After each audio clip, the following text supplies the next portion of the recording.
Hello guys, welcome back to পিয়ার blog and recipe. আজ আমি তোমাদের সঙ্গে শেয়ার করব পিঠের রেসিপি। শীত তো পড়েই গেছে, তো শীতের শুরুতে পিঠে খাবো না তা কি হয়? তো তার জন্য আমি তোমাদের সঙ্গে শেয়ার করব পুলি পিঠে। পুলি পিঠা তৈরির জন্য যে সহজ প্রসেস সেটাই আজ তোমাদেরকে আমি দেখাবো। পুলি পিঠা এমন একটা পিঠা যেটা আমরা বাঙালিরা কম বেশি সকলেই পছন্দ করি, তার সঙ্গে আবার দুধ ও জাস্ট খেতে অসাধারণ। তো তৈরি রেসিপি তোমাদের সঙ্গে শেয়ার করব। তার আগে যদি দেখতে দেখতে তোমাদের ভালো লাগে অবশ্যই আমার চ্যানেলটিকে সাবস্ক্রাইব করো, লাইক করো, শেয়ার করো, জাস্ট দেখে চলে যেও না। তো এর জন্য আমি প্রথমেই দেখো খমিরটা আগে থেকেই করে নিয়েছিলাম। গরম জল করে তার মধ্যে অল্প একটু নুন দিয়ে চালের গুঁড়ি দিয়ে খুব সুন্দর করে করে নিয়েছি, করে মাখা হয়ে গেছে। এরপর আমি এইভাবে গোল গোল করে সমস্ত লিচি কেটে নিচ্ছি, যেহেতু সাইজটা সেম করার জন্য। পুলি পিঠা এমন একটা পিঠা যেটা যতটা ছোট করা যায় ততটাই দেখতে সুন্দর হয়, খেতেও সুস্বাদু। তো আমি এটা সন্দেশের পুর দিয়ে করব, অনেকে নারকেলের পুর দিয়েও ব্যবহার করে। তো আমি নারকেল পুর ব্যবহার করব না, আমি সন্দেশ দিয়ে কিভাবে করা যায় সেটাই তোমাদের সঙ্গে শেয়ার করব। খুবই ইউনিক একটা রেসিপি, তোমরাও বাড়িতে ট্রাই করবে এইভাবে। তো গোলগুলো দেখো এইভাবে করে নেওয়ার পর আমি আটার মধ্যে দিয়ে এভাবে একটু ঘুরিয়ে ঘুরিয়ে হাতের মধ্যে দেখো একটা ছোট্ট গোল শেপ করে নিয়েছি লুচির মতো। এরপর আমি এর মাঝে দিয়ে দেবো অল্প একটু সন্দেশের পুর। পুর দেওয়ার পর সাইডটা দেখো, যেহেতু চালের আঠা দিয়ে করা তার জন্য একটু ফেটে ফেটে যাচ্ছে, তাই আমি একটু জল লাগিয়ে দিলাম এইভাবে। জল দেওয়ার পর দেখো এইভাবে চেপে চেপে সুন্দর করে করে নিতে হবে। খুব ভালো করে চেপে দিতে হয়, না হয় যখন দুধের মধ্যে দিয়ে ফোটানো হয় তো এগুলো ছেড়ে যেতে পারে, ভিতরের পুরটা বেরিয়ে দুধের মধ্যে মিশে যেতে পারে। তার জন্য আমি খুব সুন্দর করে জাস্ট এইভাবে চেপে দেবো। অ্যান্ড দেখো কতটা সুন্দর হয়েছে, জাস্ট অসাধারণ দেখতে হয়েছে পিঠাগুলো। আমার তো মনে হচ্ছে এইভাবে কাঁচাই খেয়ে নিই। দেখো বন্ধুরা কতটা সুন্দর হয়েছে দেখতে। খুব ছোট্ট ছোট্ট করলে দেখতে সব থেকে বেশি ভালো লাগে। তো এইভাবে আমি সমস্ত বল দেখো আটার মধ্যে এইভাবে দিয়ে হাতে চেপে চেপে গোল গোল করে লিচির আকারে করে নিয়ে এর মধ্যে পুর দিয়ে চেপে দিচ্ছি। আবারও তোমাদের একটা দেখিয়ে দিচ্ছি।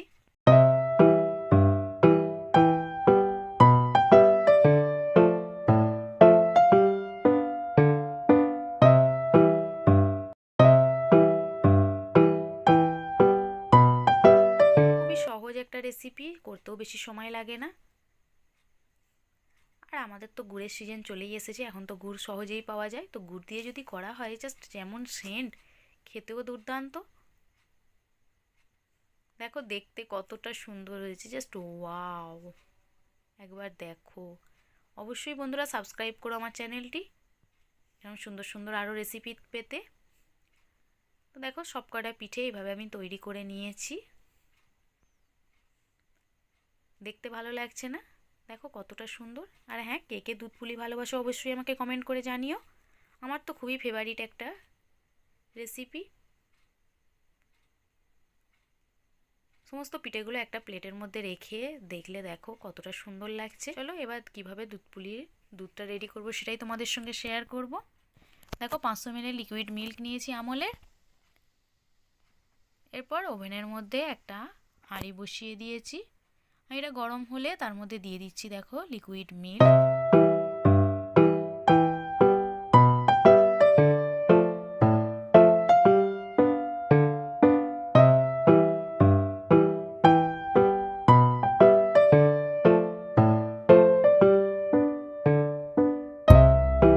দিয়ে দিচ্ছি দুটো তেজপাতা, দিয়ে দিচ্ছি এলাচ।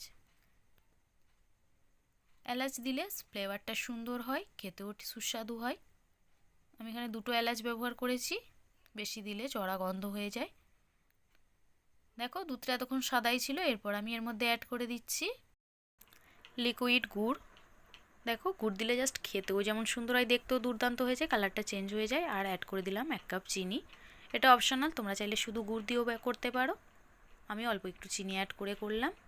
জাস্ট দেখো কালারটা, একে দুধ তার সঙ্গে গুড়, জাস্ট খেতে বন্ধুরা কি বলবো, অসাধারণ অসাধারণ।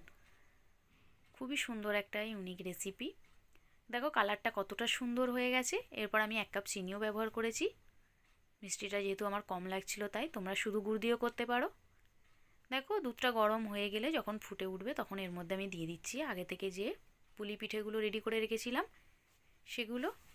এইভাবে আস্তে আস্তে দিয়ে হালকা করে হাতার সাহায্যে একটু নেড়ে চেড়ে নিতে হবে। নেওয়ার পর ফোটার জন্য অপেক্ষা করব, তো আমি ঢাকা দিয়ে রেখে দিচ্ছি। দেখো লিকুইড মিল্কটা যে ফুটে উঠেছে, লিকুইড মিল্কটার উপর দেখো পুলি পিঠেগুলো এইভাবে ভেসে উঠেছে। যখন দেখবে এইভাবে ভেসে ওঠে তখনই জানবে এটা হয়ে গেছে, রেডি। এরপর ওভেনটাকে বন্ধ করে দিলেই কমপ্লিট। জাস্ট দেখো কতটা সুন্দর লাগছে পিঠেগুলো, আমার তো খুবই ভালো লাগছে। আর গরম গরম খেতে অসাধারণ অসাধারণ বন্ধুরা। অ্যান্ড দেখো কতটা সুন্দর।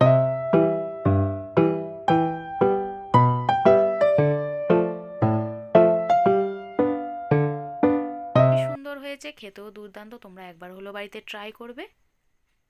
দেন আমি একটা প্লেট আউট করে নিয়েছি, প্লেট আউট করে নিয়ে তোমাদের দেখাই। আমি একটু খেয়েও নিলাম, খুবই সুন্দর হয়েছে। প্লেটের মধ্যে দেখো প্লেট আউট করে নিই। অ্যান্ড আমি ডেকোরেশনের জন্য দেখো প্লেটের মধ্যে উপর থেকে দিয়ে দিয়েছি দুধের সর। লিকুইড মিল্ক ফোটানোর পর যে সরটা উপরে হয় সেই সরটা এর মধ্যে অ্যাড করে দিয়েছি উপর থেকে। দেখতে দুর্দান্ত লাগছে বন্ধুরা। যদি তোমাদেরও ভালো লাগে তো আমার চ্যানেলটিকে অবশ্যই সাবস্ক্রাইব করো, লাইক করো, শেয়ার করো, আর আমার পাশে থেকো এইভাবেই, যাতে সমস্ত ভিডিও তোমরা সবার আগে দেখতে পাও। আর বেল আইকনটি প্রেস করে দিও। বাই, সকলে ভালো থেকো, সুস্থ থেকো, আর আমার পাশে থেকো।